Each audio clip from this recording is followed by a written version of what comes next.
My name is Margaret Wilson, but everyone calls me Maggie, and I'm 32 years old. I never imagined my own family would exclude me from my beloved grandmother Eleanor's while reading, claiming I was ungrateful and didn't deserve a penny. My brother James stood there smirking as he announced I'd been cut out completely.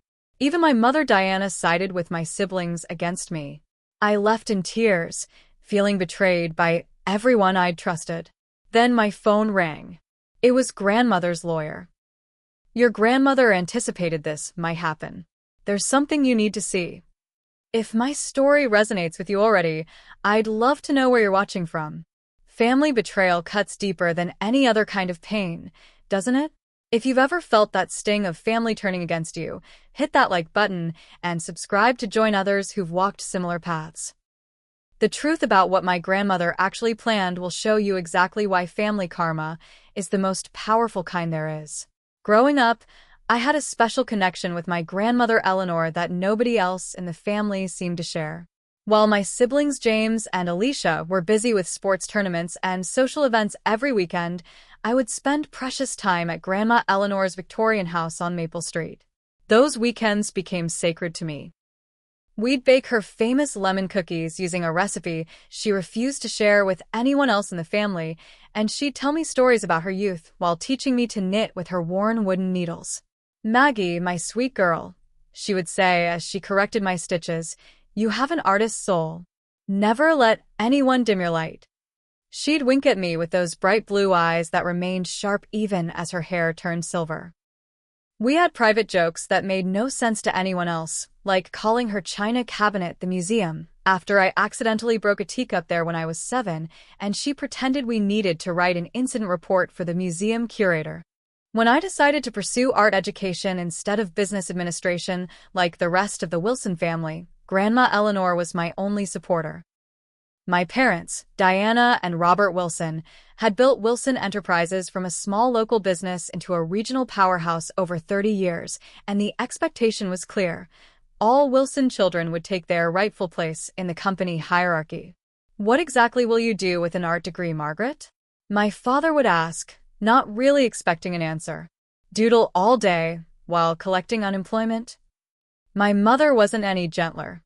"Darling, be realistic. Your brother and sister understand family responsibility. Why must you always be difficult?" But Grandma Eleanor secretly helped fund my education when my parents threatened to cut me off. "They'll understand someday," she told me as she wrote a check for my tuition. "Or they won't. Either way, you'll be living your truth."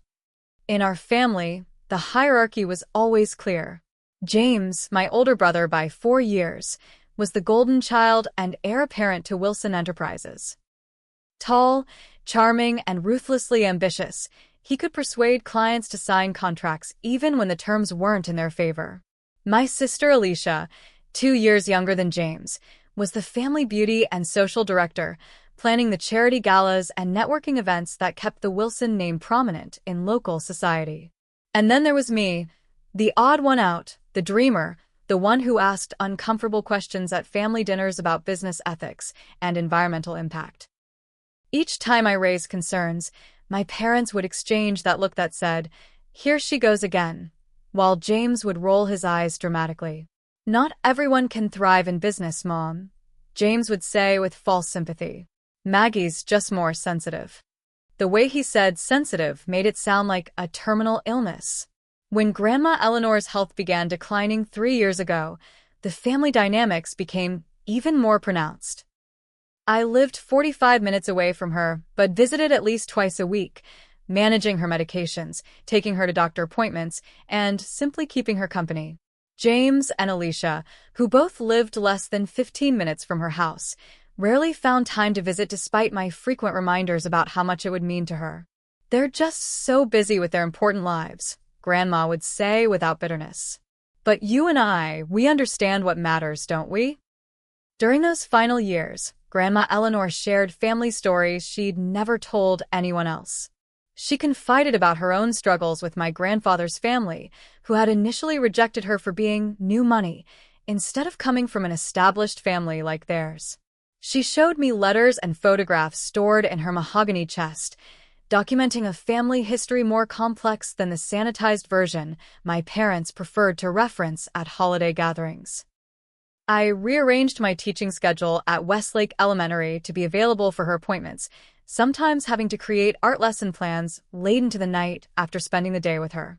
Meanwhile, James would text excuses about client meetings, and Alicia was perpetually preparing for some critical social event that couldn't possibly be missed. The real trouble began when I discovered some concerning documents while helping Grandma organize her home office. Wilson Enterprises had apparently been cutting corners on environmental compliance for years, dumping chemical waste from their manufacturing processes into the local river through a hidden drainage system. There were also what appeared to be two sets of financial records, one for tax authorities and another showing the company's actual profits. I confronted my father and James during Sunday dinner, naive enough to believe they would want to correct these serious legal and ethical violations. "You went through private company documents?" My father's face turned the dangerous shade of red that always preceded his worst outbursts. "How dare you invade family business privacy?" James quickly stepped in with his smooth damage control. "Maggie, you're misinterpreting standard industry practices because you don't understand business. This is exactly why Mom and Dad worry about your choices. Dumping chemicals into the water supply is a standard industry practice?" I asked, my voice rising despite my attempts to stay calm. "Tax fraud is just business as usual?" My mother set down her wine glass with a sharp clink. "That's enough, Margaret. You've always looked for ways to criticize the family that provides everything for you. Your grandmother would be ashamed of your disloyalty." That last comment stung the most because I knew it was completely untrue. Grandma Eleanor had always valued honesty above blind loyalty. Still, from that day forward, I was labeled the family troublemaker, the ungrateful daughter who would rather side with environmental extremists than support her own family's success. When Grandma Eleanor passed away in her sleep on a Tuesday morning in April, I wasn't even notified immediately. I found out through my cousin Emma's Facebook post offering condolences to the family. When I called home in tears, my mother acted surprised. "Oh, I thought James had called you. We've been so busy making arrangements." I arrived at the family home to find James and Alicia already dividing Grandma's jewelry between them, sorting items into valuable and sentimental piles on the dining room table where we'd shared so many family meals. "Should we save anything for Maggie?" Alicia asked, holding up a pearl necklace. James barely looked up. "Why?" "She'll just pawn it to donate to Save the Whales or something." "I can't hear you," I said from the doorway, my voice breaking. "She's barely gone, and this is what you're doing." "Don't be so dramatic, Maggie," my mother said, entering from the kitchen. "Eleanor wouldn't want her things just sitting in boxes. Life goes on." Throughout the funeral planning and the service itself, my grief was repeatedly dismissed as performative by my family. When I suggested including Grandma's favorite poem in the service, James overruled me, saying the one he'd selected was more appropriate. When I brought her favorite sunflowers to place on the casket, my mother replaced them with traditional lilies before the ceremony, leaving Grandma's sunflowers discarded in a back room of the funeral home. I found them later and took them to her grave after everyone else had left. 2 weeks after the funeral, I received a formal email from Bradford and Peterson law offices regarding the reading of Grandma Eleanor's will.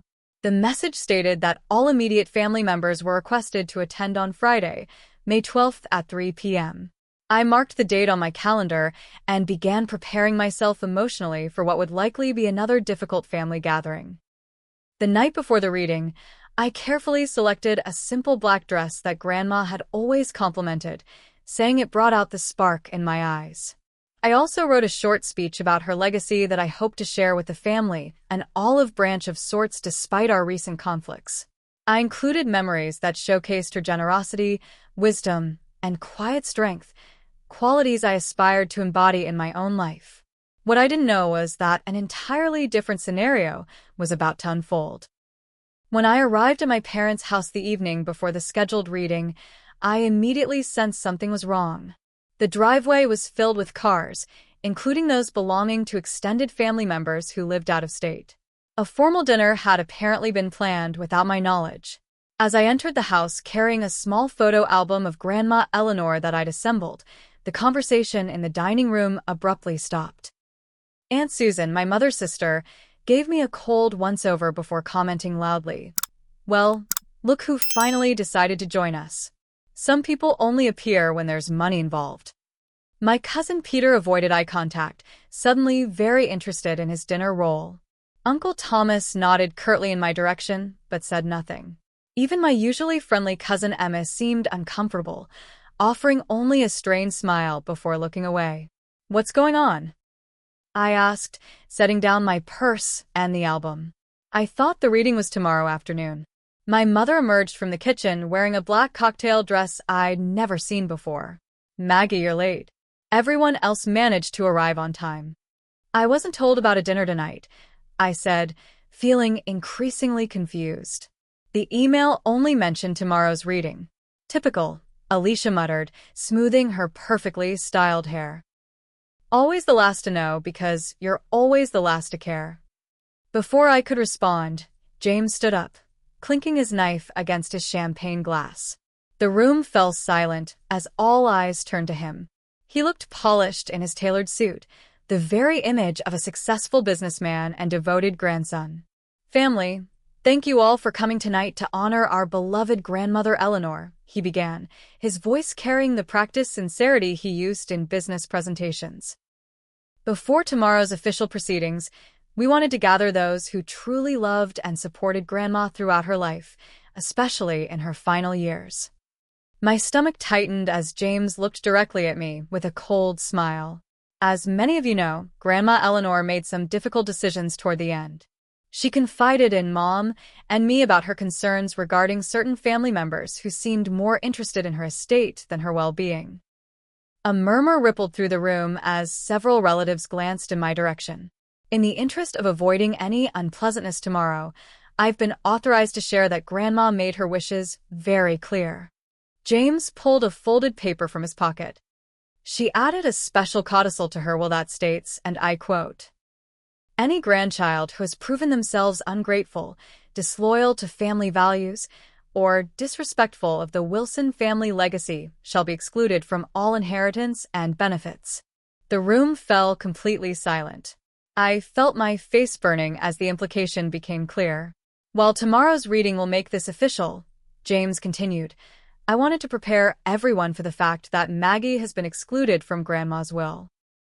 Eleanor was deeply hurt by Maggie's attempts to use their relationship to attack the family business and by her obvious financial motivations in those final months. "That's not true," I whispered, finding my voice despite the shock. "Grandma and I never even discussed inheritance."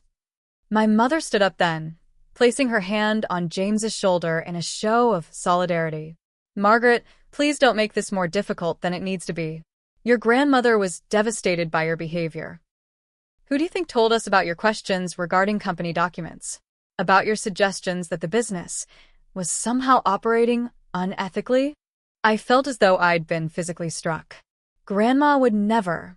She called me in tears after you tried to convince her that her own son, my husband, was some kind of criminal," my mother continued. "I protected her from your manipulation as much as I could, but the damage was done. She realized your sudden interest in spending time with her had ulterior motives. I spent time with her because I loved her." I protested, my voice breaking. "Where were all of you? Who took her to chemo treatments? Who stayed overnight at the hospital?" "For the cameras, apparently," Alicia interjected. "Grandma told me how you were always taking photos with her to post online, making yourself look like the devoted granddaughter, while filling her head with lies about the family." I couldn't believe what I was hearing. The photos in question were ones Grandma had specifically requested, saying she wanted to document our time together because it brightened her days. I'd barely posted any of them publicly, instead creating a private album that I'd printed for her as a gift. "This is insane," I said, looking around the table for any sympathetic face. "You're completely twisting everything." Uncle Thomas cleared his throat. "Maggie, perhaps it would be best if you didn't attend tomorrow's reading. It would save everyone the discomfort. I have every right to be there, I insisted, though my confidence was faltering under the unified front of family disapproval. Actually, James said, his voice dropping to a tone of false sympathy, the notice you received was a courtesy. Legally, since you're not a beneficiary, your presence isn't required or, frankly, appropriate.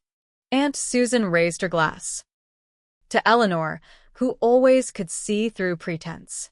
She made the right decision.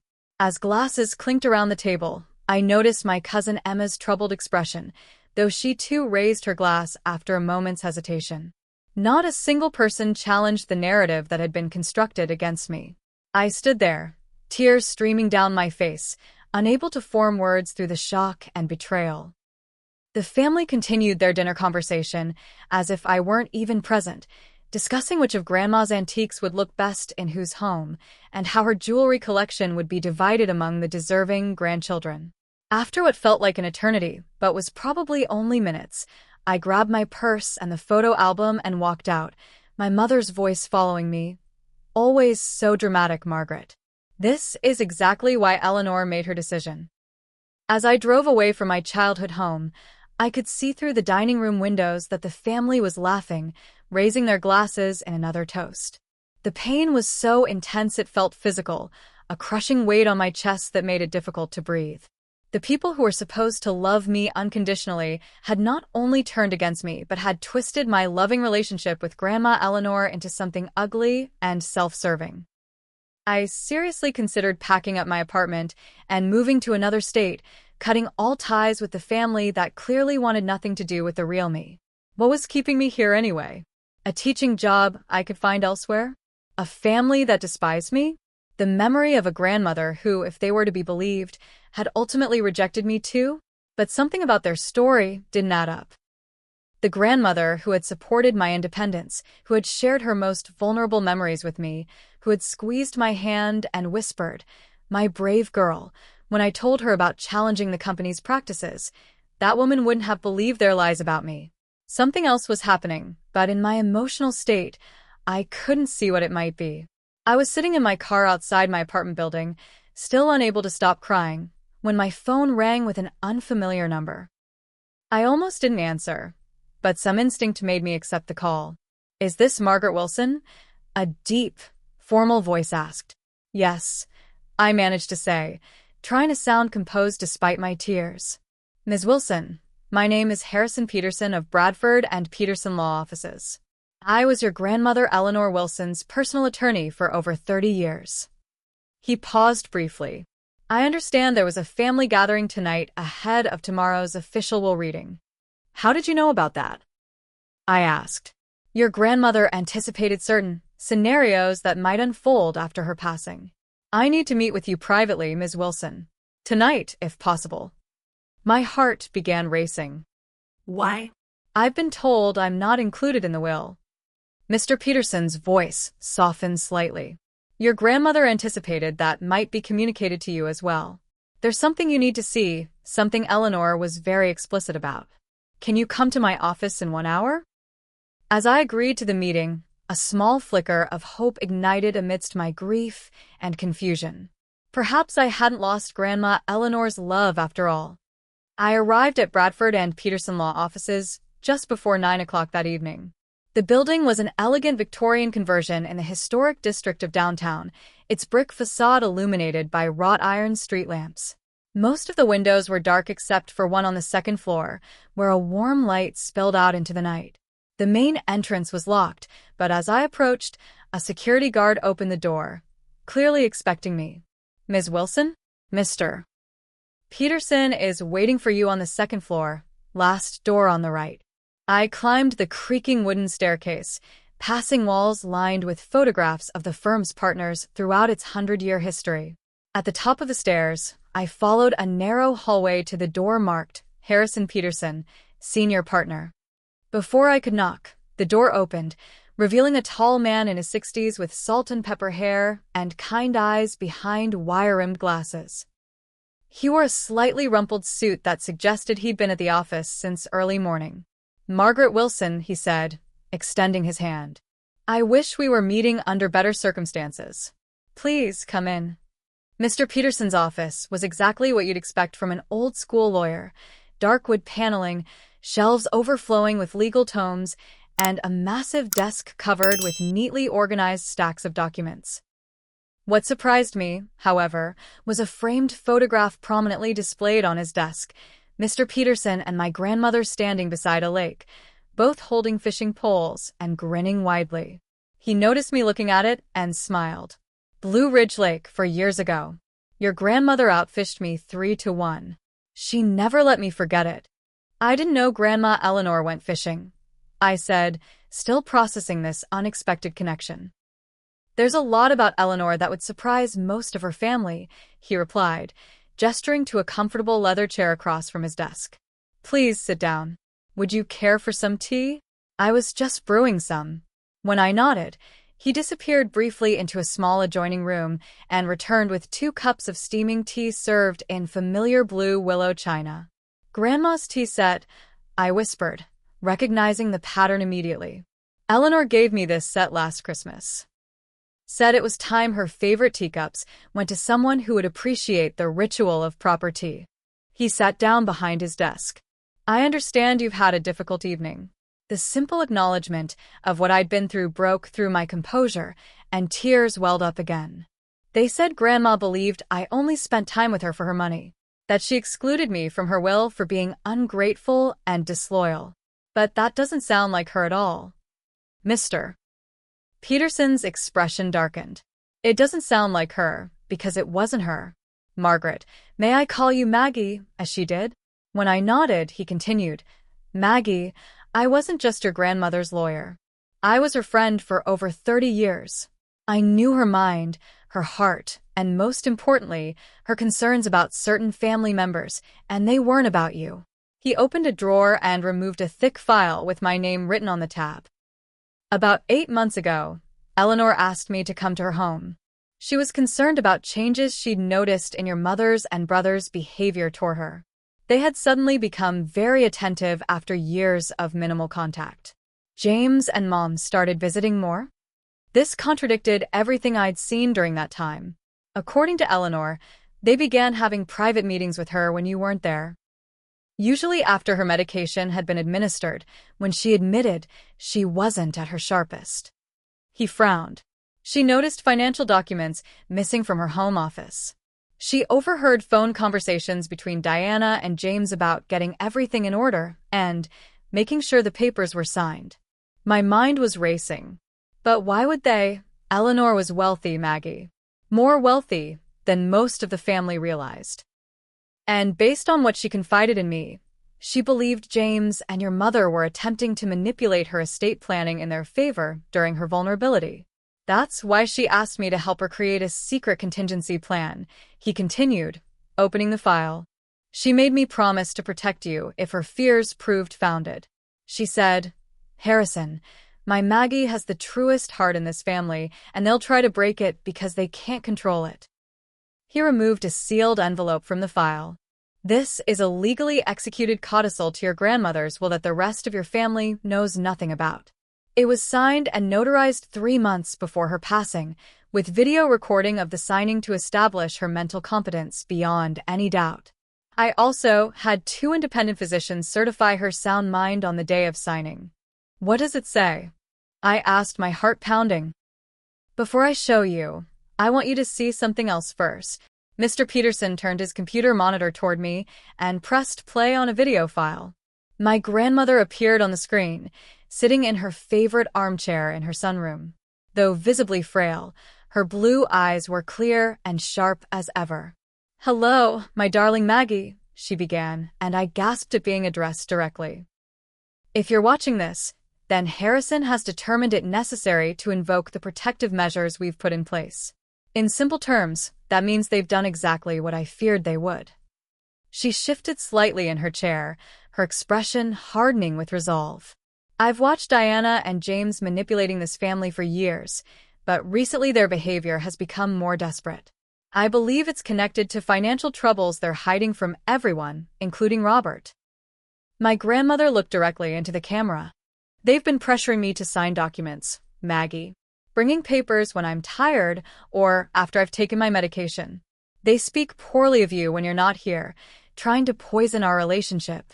Last week, Diana suggested I should reconsider my generosity toward you in my will, implying you've only been caring for me to secure your inheritance. She laughed then, a familiar sound that brought fresh tears to my eyes. As if my Maggie, who has read me poetry and brought me sunflowers since she was little, is suddenly motivated by money at 32. They underestimate my memory and my judgment, dear one. So, I've made arrangements with Harrison, whom I trust completely. There is an alternate will and supporting documentation that will only be revealed if they attempt to exclude you or diminish your rightful place in my legacy. Harrison will know when to act. She leaned closer to the camera, her expression softening. Remember what I always told you about chess versus checkers, Maggie? Always think several moves ahead. I love you, my brave girl. Always have, always will. The video ended, and I sat in stunned silence, processing what I'd just seen and heard. Mr. Peterson allowed me this moment before speaking again. Your grandmother was indeed a chess player, not a checkers player, he said quietly. She created a careful strategy to protect both you and her true wishes.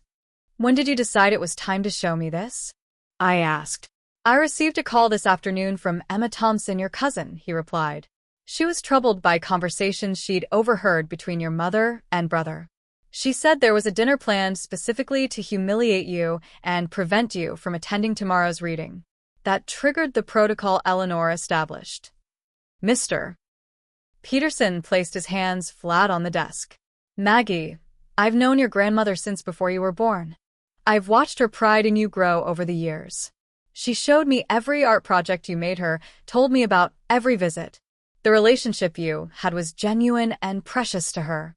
He looked at the fishing photograph again. During that trip, all she talked about was you. How you stood up for your students when the school board wanted to cut art programming, how you helped that homeless man get back on his feet, how you always spoke truth even when it was uncomfortable. That's a rare quality in my family, she told me. So, what happens now? I asked, feeling simultaneously relieved that Grandma hadn't betrayed me and overwhelmed by the apparent conspiracy within my family. Now, Mr. Peterson said, reaching for another file, we look at what your grandmother actually left for you, and we discuss how to proceed with tomorrow's reading. Eleanor was very specific about wanting justice without unnecessary cruelty. She said you'd understand that balance better than anyone. As Mr. Peterson began explaining the contents of my grandmother's true will, I realized that while one painful chapter was closing, another more complicated one was just beginning. Mr. Peterson set up a larger screen on the wall of his office and inserted a flash drive. Before we go through the legal documents, Eleanor wanted you to see this complete statement she recorded 1 week before her passing. The video began playing, showing my grandmother sitting in the same sunroom, but looking noticeably more frail than in the previous recording. Still, her eyes remained clear and determined. My name is Eleanor Josephine Wilson. Today is April 3rd, and I am of sound mind and body. Making this statement of my own free will, she began formally, then her expression softened. Maggie, my darling girl, if you're seeing this full statement, then things have gone exactly as I feared they might. She adjusted her shawl around her shoulders. I need to explain why I've created this separate will and the steps I've taken to protect it. About a year ago, I began noticing concerning behavior from Diana and James. They suddenly became very interested in my financial affairs after years of minimal involvement in my life.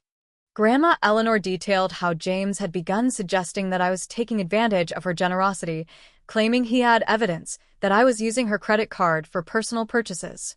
The so-called evidence was the art supplies I had authorized Maggie to buy for our painting sessions together, she explained with a look of disgust. They conveniently ignored that those afternoons of painting together were the brightest spots in my weeks. She described discovering that financial documents had disappeared from her home office after James's visits, and how Diana had begun bringing legal papers for her to sign without explaining them fully. They would time these requests for when I was tired or had taken my pain medication. When I insisted on reading documents thoroughly, Diana would become impatient, saying she needed to get back to work and that I shouldn't worry about the details. My grandmother's expression hardened. I may be old, but I'm not a fool. I've managed my own affairs successfully for decades since your grandfather passed. I recognized a manipulation attempt when I saw one. She explained how she had pretended to become more forgetful and agreeable when they were present, while secretly documenting everything with Harrison's help. We installed a security system with small cameras after I found James in my office late one night, claiming he was looking for a book to read. Harrison and I have been gathering evidence for months. As the video continued, Mr. Peterson handed me a folder. These are the documents your grandmother collected. I've organized them chronologically.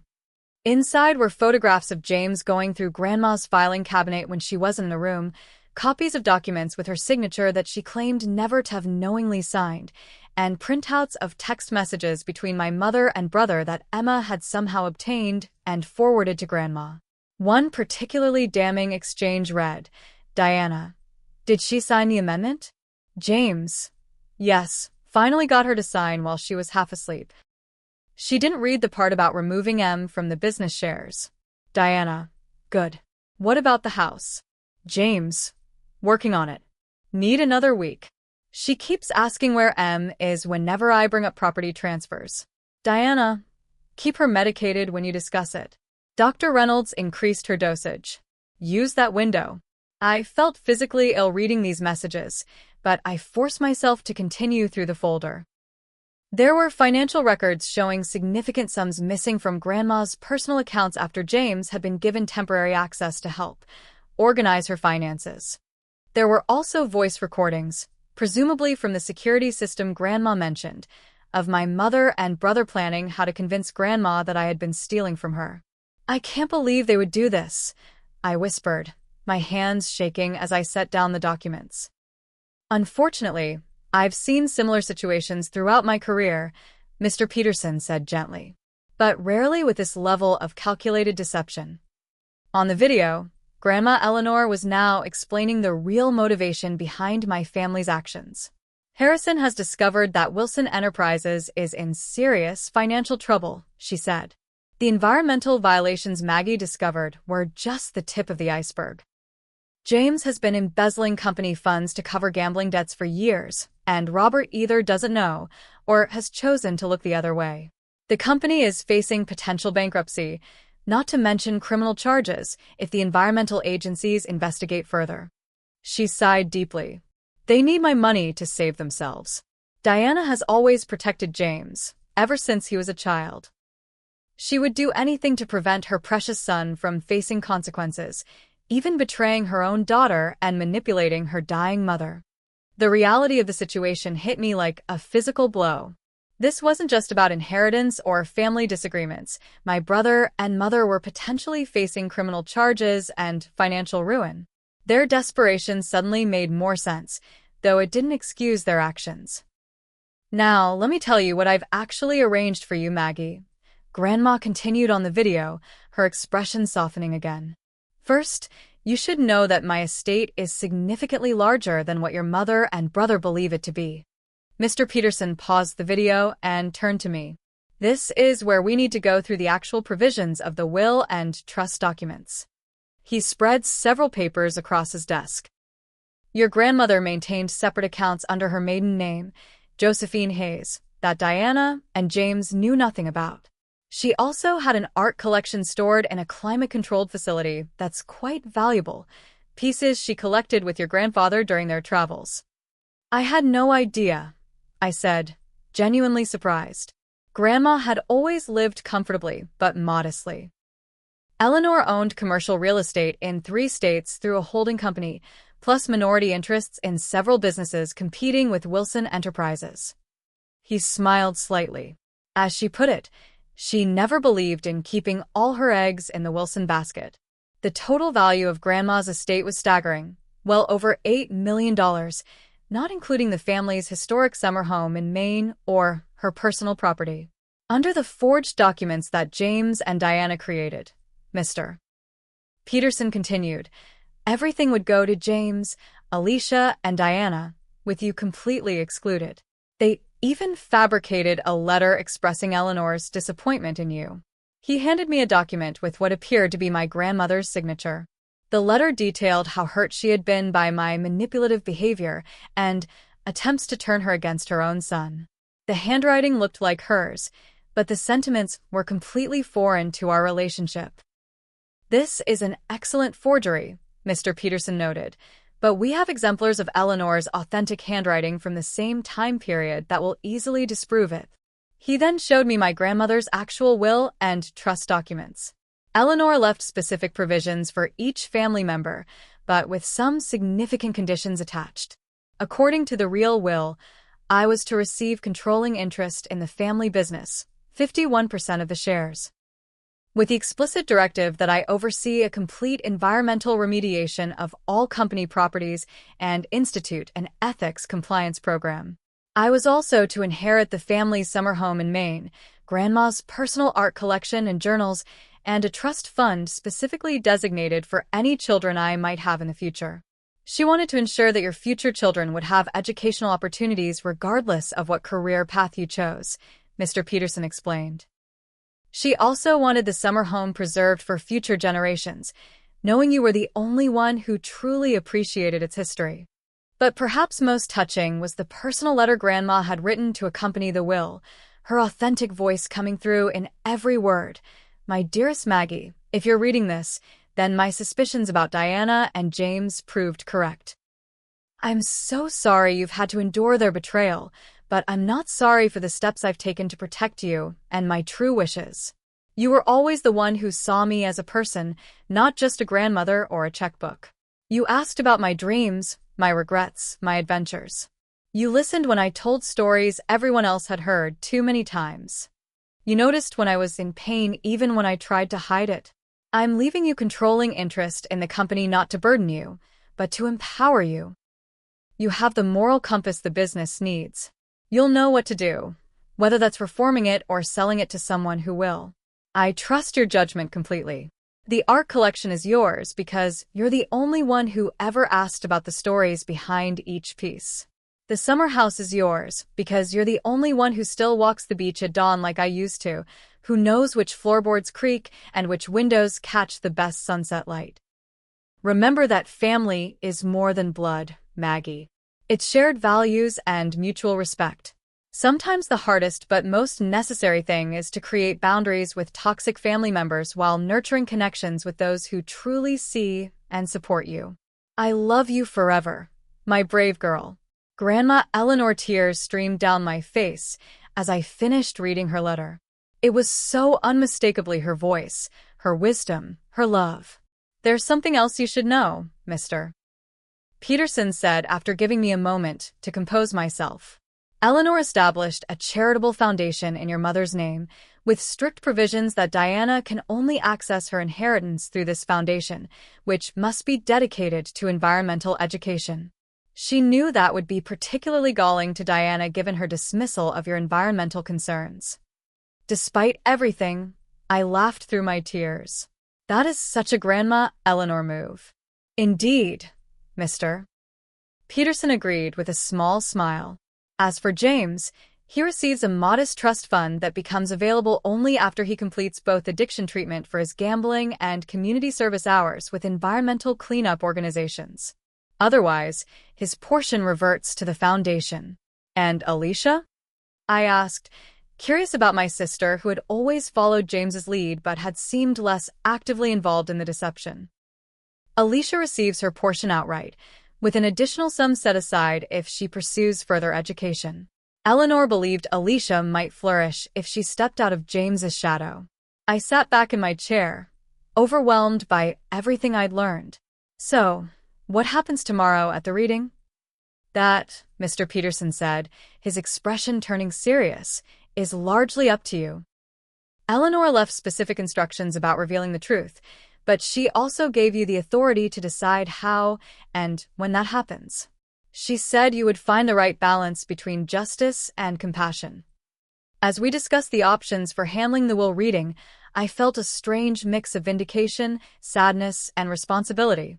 My grandmother had trusted me with not just her wealth, but with her legacy and the future of our family, however that family might be redefined after tomorrow. Have you ever discovered that someone you trusted completely had a hidden agenda? The betrayal cuts deep, doesn't it? As I sat there looking at evidence of my family's conspiracy, I realized how naive I'd been. If you've experienced family betrayal, you know that moment when all the puzzle pieces suddenly fit together. Let me know in the comments if you've ever had that devastating moment of clarity about someone you loved. I'm going to continue my story now because what happened next changed everything. After going through all the evidence and legal documents with Mr. Peterson, I sat in stunned silence, trying to process the magnitude of what I'd discovered. Relief that Grandma Eleanor had indeed loved and trusted me warred with the crushing realization that my mother and brother had deliberately tried to destroy our relationship and steal what she had intended for me. I feel like I'm in shock, I admitted, my voice barely above a whisper. Part of me is so angry I can barely think straight, and another part just wants to curl up and cry for days. Mr. Peterson nodded sympathetically. Both reactions are completely understandable, Maggie. Finding out your family has conspired against you is traumatic. Take a moment to just breathe. As I followed his advice, taking deep breaths to calm my racing heart, different emotions cycled through me. Vindication that Grandma had seen through their lies, grief over the family relationships that might be permanently damaged, guilt that I hadn't somehow prevented this situation, and relief that Eleanor had been clear-eyed about what was happening. I keep thinking I should have noticed something sooner, I said. Maybe if I'd paid closer attention. Eleanor wouldn't want you blaming yourself, Mr. Peterson interrupted gently. She was very clear that you were the victim here, not the one responsible for preventing their actions. He was right, of course. Grandma would have told me to stop taking responsibility for other people's choices. It was one of her frequent reminders. You can't control others, Maggie, only how you respond to them. So, what are my legal options? I asked, straightening my shoulders and trying to focus on the practical next steps. Mr. Peterson laid out several possible courses of action. First, there are potential criminal charges for forgery and elder financial abuse. The evidence your grandmother collected would be compelling in court. There's also the option of a civil lawsuit for defamation and emotional distress based on the false statements they've made about you. He continued, explaining the process for contesting the fraudulent will they planned to present tomorrow, the timing requirements for filing legal paperwork, and the likelihood of success given our evidence. However, he added, there's also the question of whether you want to pursue these matters publicly or seek a more private resolution. Court proceedings would become public record, potentially affecting the family business reputation and, by extension, the employees who work there. This was something I hadn't considered. Despite everything, there were innocent people who depended on Wilson Enterprises for their livelihoods. A public scandal involving embezzlement and environmental violations could lead to job losses and community impact. What would Grandma want me to do? I wondered aloud. Fortunately, she addressed that question directly, Mr. Peterson replied, turning back to his computer. There's one more video segment she recorded specifically about how to handle the revelation. Grandma appeared on screen again, looking thoughtful. Maggie, you're now facing a difficult decision about how to proceed. You have every right to pursue the fullest legal consequences for those who tried to deceive both of us. That path would be justified. She paused, adjusting her glasses. But I also know your heart, dear one. You've always understood the difference between justice and revenge. Justice restores balance and protects future victims. Revenge simply inflicts pain because we're hurting. Whatever you decide, I trust your judgment. Consider the innocent people who might be affected, but also don't sacrifice your own well-being to protect those who try to harm you. There's a middle path that honors both your compassion and your self-respect. She smiled softly. Remember when you were 12 and that girl Bethany spread rumors about you at school? You could have retaliated with secrets you knew about her, but instead you confronted her privately, gave her a chance to make amends, and only involved teachers when she refused. You've always had that wisdom. The memory brought fresh tears to my eyes. Grandma remembered even the smallest details of my life, while my own mother had apparently been plotting against me.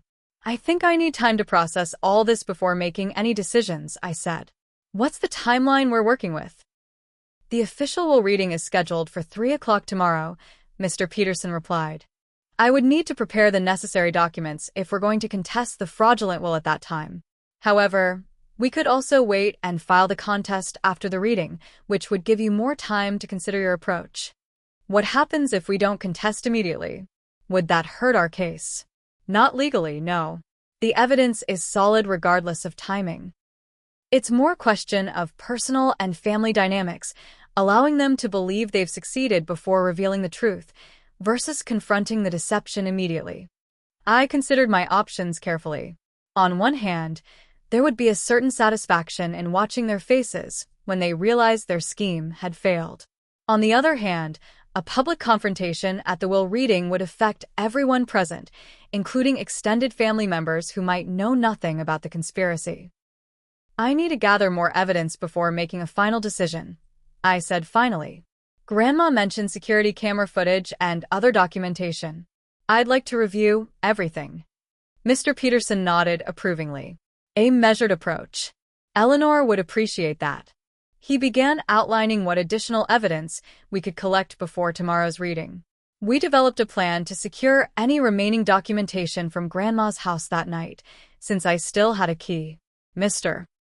Peterson would also contact Eleanor's home health aide, Marjorie, who had witnessed some of James and Diana's visits and might provide an additional statement. What about financial records? I asked.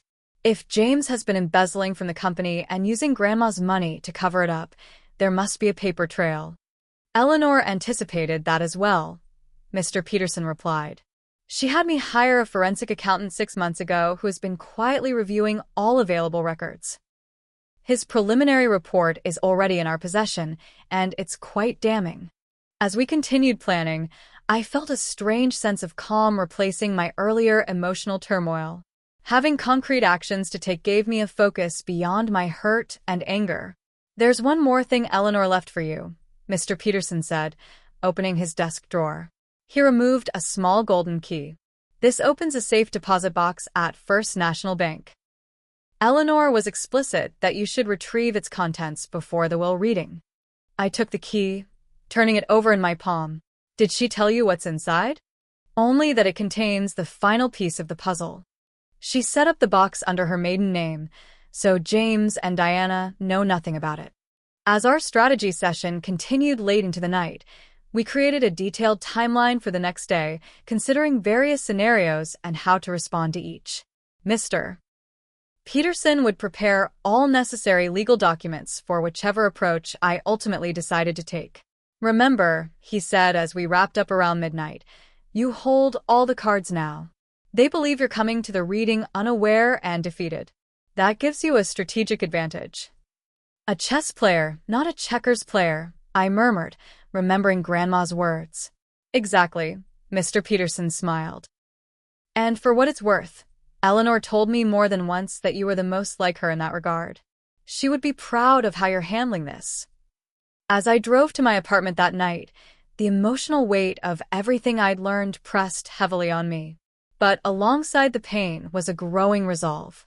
This wasn't just about inheritance or even about justice for the wrongs done to me.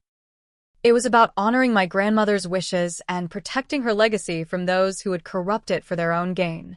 Tomorrow would bring difficult conversations and potentially permanent ruptures in family relationships. But for the first time since Grandma's death, I felt her presence guiding me, reminding me of my own strength. Whatever happened at the will reading, I would face it with the grace and courage she had always seen in me, even when I couldn't see it in myself. The morning of the will reading dawned clear and bright, a beautiful spring day that seemed at odds with the storm brewing within our family. I had barely slept, my mind racing with everything I'd learned and the decisions that lay ahead. After retrieving the contents of Grandma's safe deposit box, a collection of journals documenting her concerns about James and Diana, along with flash drives containing financial records, I made my final decision about how to proceed. I called Mr. Peterson and outlined my plan, which he agreed struck the right balance between accountability and restraint. At precisely 2 o'clock, formal letters from Bradford and Peterson law offices were delivered to each family member, requesting their presence at Eleanor's favorite restaurant, the Garden Terrace, instead of the law office. The change of venue was explained as honoring Mrs. Wilson's specific wishes for a more personal setting. I knew my family would interpret this as a further humiliation for me, having my exclusion from the will announced in a public place where I couldn't make a scene. James had always preferred handling unpleasant family business in public, specifically to control others' reactions through social pressure. Mr. Peterson and I arrived early to set up in the private dining room. The restaurant manager, who had known Grandma Eleanor for years, was happy to accommodate our unusual requests, including permission to use their audio-visual equipment and ensuring that all staff signed confidentiality agreements regarding what they might overhear. "Are you sure you're ready for this?" Mr. Peterson asked, as we finalized our preparations. I touched the silver dragonfly brooch Grandma had given me on my 16th birthday, which I'd pinned to my jacket for strength. As ready as I'll ever be. At 2:45, family members began arriving. I watched through a small side door as they entered, greeting each other with the easy familiarity of people who believe they're on the same team. My mother looked elegant in an expensive black dress, while James exuded confidence in his tailored suit. Alicia seemed more subdued, fidgeting with her bracelet as she always did when nervous. Extended family filled in around them. Aunt Susan with her perpetual look of judgment, Uncle Thomas patting James on the back, cousins gathering in small conversational clusters. My cousin Emma entered last, her eyes darting around the room until they landed on me peeking through the door. She gave an almost imperceptible nod before taking a seat far from Diana and James. At exactly 3 o'clock, Mr. Peterson entered the main dining room from the front entrance. A hush fell over the gathered family as he cleared his throat. "Good afternoon. Thank you all for accommodating the change in venue. Mrs. Eleanor Wilson specifically requested that in the event of certain circumstances, her will should be read here, where she celebrated so many family milestones." My mother stepped forward, extending her hand. "Mr. Peterson, we appreciate your flexibility. I believe we're all present except for Margaret, who understood it would be best if she didn't attend." "Actually, Mr.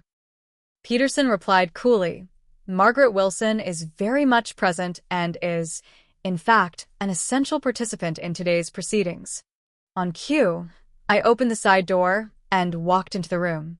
The family's reaction was immediate, surprise quickly morphing into annoyance on most faces, and alarm on my mother's and brother's. "What is she doing here?" James demanded, his confident demeanor slipping slightly. "We discussed this yesterday. She's not included in the will." Mr. Peterson adjusted his glasses calmly. "Mr. Wilson, with all due respect, you are not in a position to determine who is or isn't included in your grandmother's will. That was Mrs. Wilson's decision alone, properly documented according to law." "Which is exactly what happened," my mother interjected smoothly. "Mother made her wishes very clear about Margaret's exclusion. We simply communicated those wishes to avoid an uncomfortable situation today." "Did she?" Mr. Peterson asked, his tone deceptively mild. "That's interesting, because I have here the only legally executed will of Eleanor Wilson, and it tells quite a different story." James stepped forward aggressively. "We have a copy of the will too. Mother showed it to us herself. Margaret is explicitly excluded due to her ungrateful behavior."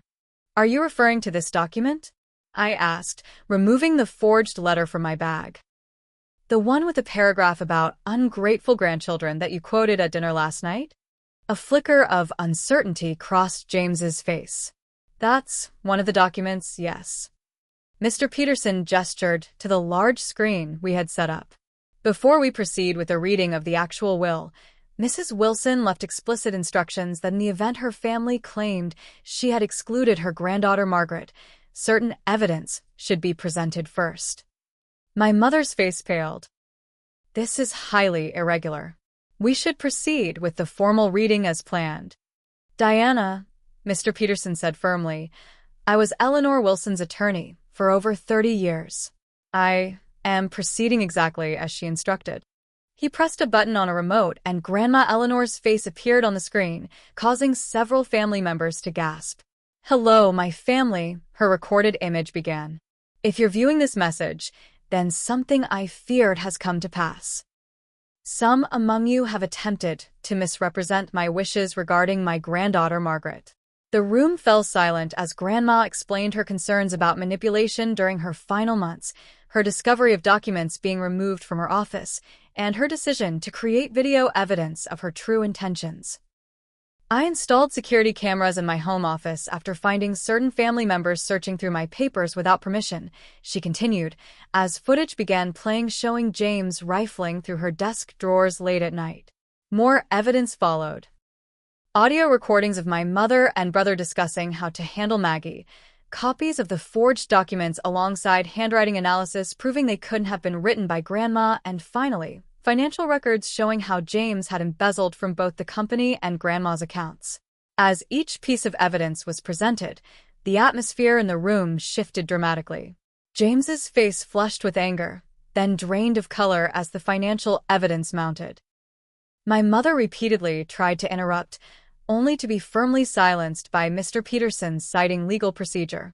The most damning moment came when a recording played of James speaking to my mother in Grandma's kitchen. "Once we get the new will signed, we can use that money to cover the discrepancies before the audit. No one will ever know about the environmental cleanup costs we've been hiding, and I can replace what I borrowed from the company accounts." "And Maggie?" my mother's voice asked. "She'll be completely cut out. Eleanor will believe she only wanted the money anyway. It's almost too easy." Aunt Susan audibly gasped, while Uncle Thomas stood up abruptly, moving away from James as if he carried a contagious disease. Alicia had tears streaming down her face, whether from shock or guilt. I couldn't tell. When the evidence presentation concluded, James attempted to physically grab the laptop controlling the presentation. "This is all fabricated. She's manipulated these recordings." Mr. Peterson blocked his path. "Every piece of evidence has been authenticated by independent experts, Mr. Wilson. I would strongly advise against adding attempted destruction of evidence to your growing list of legal concerns." My mother, always quicker to adapt than James, switched tactics immediately. "Robert knew about all of this," she said, turning to my father who sat ashen-faced in the corner. "The business decisions were his. James and I were just trying to protect the family legacy." My father looked up, genuine confusion on his face. "Diana, what are you talking about? I knew nothing about embezzlement or environmental violations." "You signed the reports," she hissed. "Reports you prepared and said were standard operations documents," he replied, his voice hollow with dawning comprehension. "My God, what have you done?" As the family continued to implode around us, with accusations flying in all directions, my cousin Emma quietly moved to sit beside me, squeezing my hand in silent support. Alicia suddenly stood up, her voice shaking. "I knew about the plan to exclude Maggie, but not about the business fraud. Mom told me Grandma had discovered Maggie was stealing from her and wanted to cut her out. I just followed along because I was afraid of being cut out too if I disagreed." Uncle Thomas, my mother's older brother, walked to the center of the room. "I think we all need to hear what Eleanor's actual will states, without further interruption." He turned to my mother with disgust evident in his expression. "Diana, I never thought you'd stoop this low. Dad would be ashamed." Mr. Peterson nodded and proceeded with the formal reading of the will. As each provision was announced, my controlling interest in the company, the summer home, the art collection, the specific conditions placed on James's and my mother's inheritances, the reality of their failure became undeniable. But perhaps the most powerful moment came when Mr. Peterson read Grandma's final statement. "To my family, wealth without integrity is poverty of the worst kind.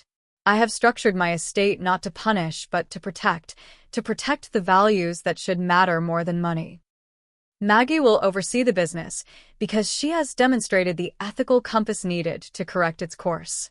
Diana and James will have the opportunity to earn back trust through the conditions I've established. And to the rest of you, I ask that you consider what family truly means beyond financial gain. I love you all, but I will not enable behavior that destroys the foundation of respect upon which real family must be built. When the reading concluded, the room remained silent for several long moments. Then my father stood up. As current CEO of Wilson Enterprises, I will be launching a full investigation into the allegations of financial impropriety and environmental violations. James, I expect your resignation on my desk tomorrow morning. James looked to my mother for support, but she had already begun formulating her own survival strategy. I was misled as well, Robert. I had no idea the extent of what was happening. Save it for the lawyers, Diana. My father replied coldly. I'll be staying at the lake house until further notice. As the family dispersed in various states of shock, anger, and confusion, Mr. Peterson handed me the official documents establishing my new role as majority shareholder of Wilson Enterprises and trustee of the Eleanor Wilson Foundation. Your grandmother would be very proud of how you handled this, he said quietly. She always said you had the perfect balance of compassion and backbone. I looked around at what remained of my shattered family, some avoiding my eyes, others approaching tentatively to express their shock at what they'd learned.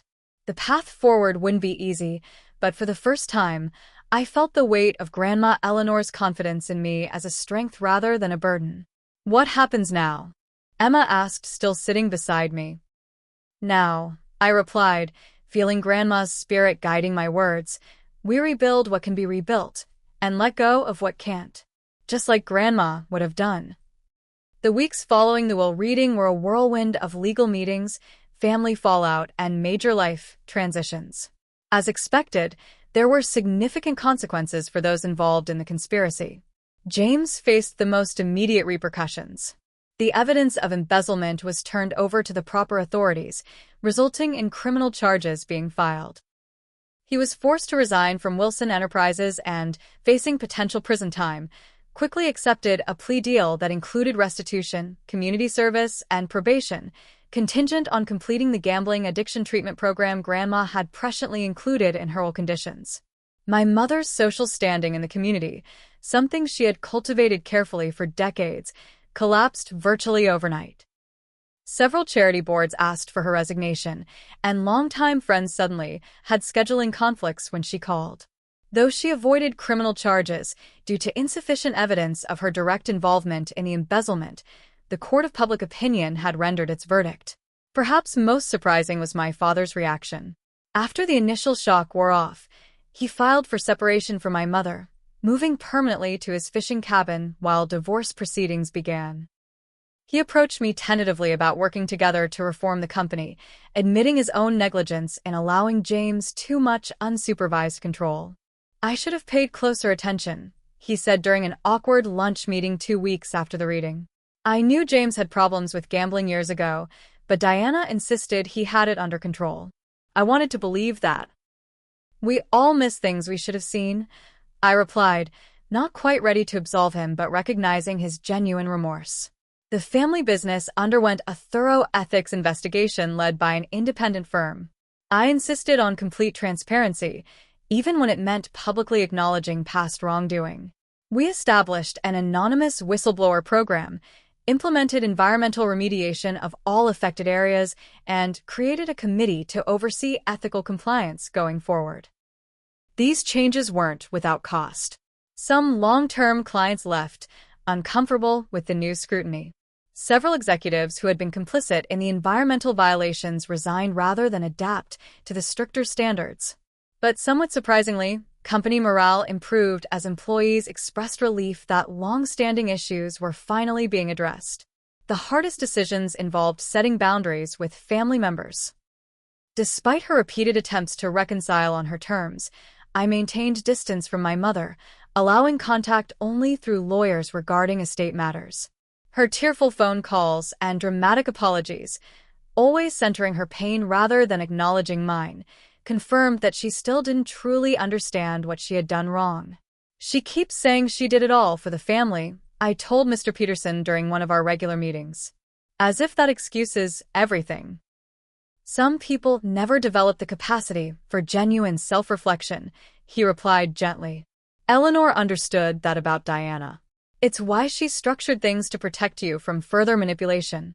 With Alicia, I chose a more measured approach. While she had participated in the plan to exclude me, her confession at the reading suggested she had been more follower than instigator. When she reached out with a handwritten letter taking full responsibility for her actions without excuses, I agreed to meet her for coffee. I was afraid of ending up like you, she admitted during that first tense conversation. Whenever you stood up to James or Mom, they made your life miserable. I took the easy way out, and I'm ashamed of that. Why did you believe them about me stealing from Grandma? I asked, needing to understand how easily she had accepted such an out-of-character accusation. She looked down at her cup. I didn't, not really. But it was easier to pretend I did than to stand up to them. I've never been brave like you and Grandma. That conversation was the beginning of a slow rebuilding process between us. Alicia enrolled in business school using the education fund Grandma had established for her, and gradually began finding her own voice independent of our mother's influence. The most unexpected ally emerged in my cousin Emma, who had secretly suspected something was wrong but had been afraid to speak up until contacting Mr. Peterson. With her background in marketing and my experience in education, we became partners in establishing the Eleanor Wilson Foundation, dedicated to environmental education and arts programming for underserved communities. I always envied your relationship with Grandma Eleanor, Emma confessed as we sorted through photographs for the Foundation's website. You two had something special that none of the rest of us shared with her. She would have welcomed that connection with anyone who was genuinely interested in her as a person, not just as a source of gifts or money, I replied, remembering how Grandma's face would light up whenever anyone asked about her early life adventures. 6 months after the will reading, we held the grand opening of the Eleanor Wilson Art Center at her former summer home in Maine. Rather than keeping the property for myself as I could have done, I had decided to transform it into a creative retreat center for artists and writers, with special programs for seniors and at-risk youth. As I stood on the familiar porch overlooking the ocean, I felt Grandma's presence more strongly than I had since her passing.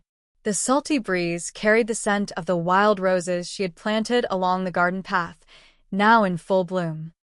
After the official ceremonies concluded, I retreated to what had been Grandma's bedroom to take a moment alone.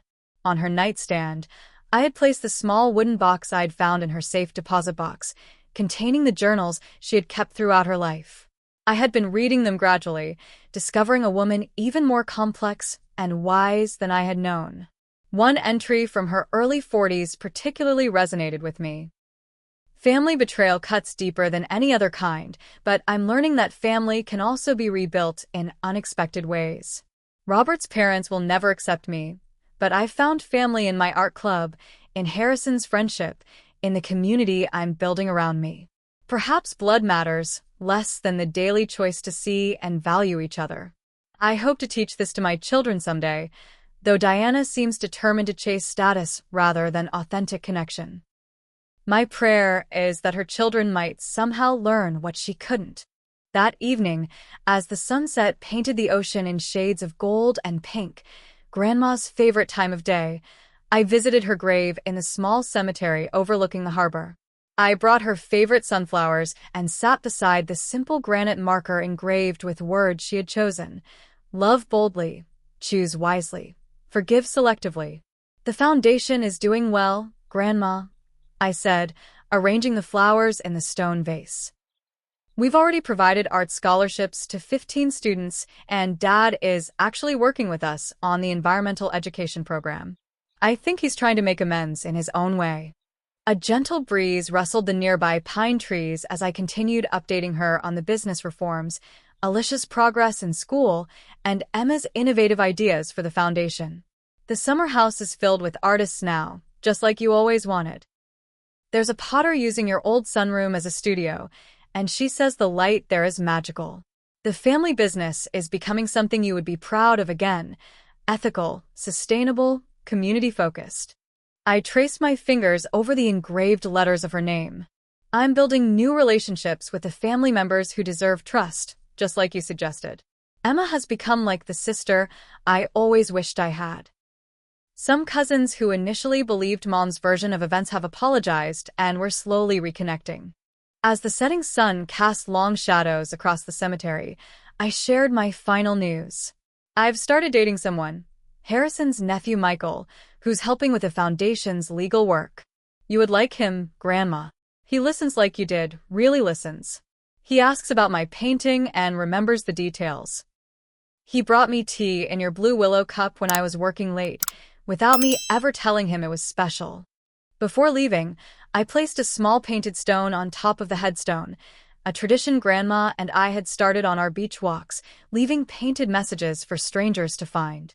This one showed a dragonfly in flight, with the words, "Some bonds transcend time," written beneath. 1 year after Grandma Eleanor's passing, the family she left behind had been irrevocably transformed. Some relationships had been severed permanently, others temporarily fractured, while new connections had formed in unexpected places. The wealth she had accumulated over her lifetime was now serving purposes aligned with her values, and the granddaughter she had trusted was ensuring her legacy continued in the ways that mattered most. As I drove back to the summer house where artists and writers were gathering for dinner, I reflected on Grandma Eleanor's final gift to me. The understanding that sometimes the family you choose becomes more important than the family you're born into. And sometimes, justice is the greatest form of grace. Have you ever discovered that a family betrayal actually led to something better in your life? Grandma Eleanor's wisdom taught me that sometimes when family relationships break, they make space for more authentic connections to form. If my story resonated with you, please hit that like button and subscribe to hear more family stories that prove karma is real. Share this video with someone who needs to know they're not alone in navigating complicated family dynamics. I'd love to hear in the comments about your own experiences with family justice or unexpected blessings that came after difficult times. Thank you for listening to my story. May you always have the courage to stand in your truth, just as my grandmother taught me.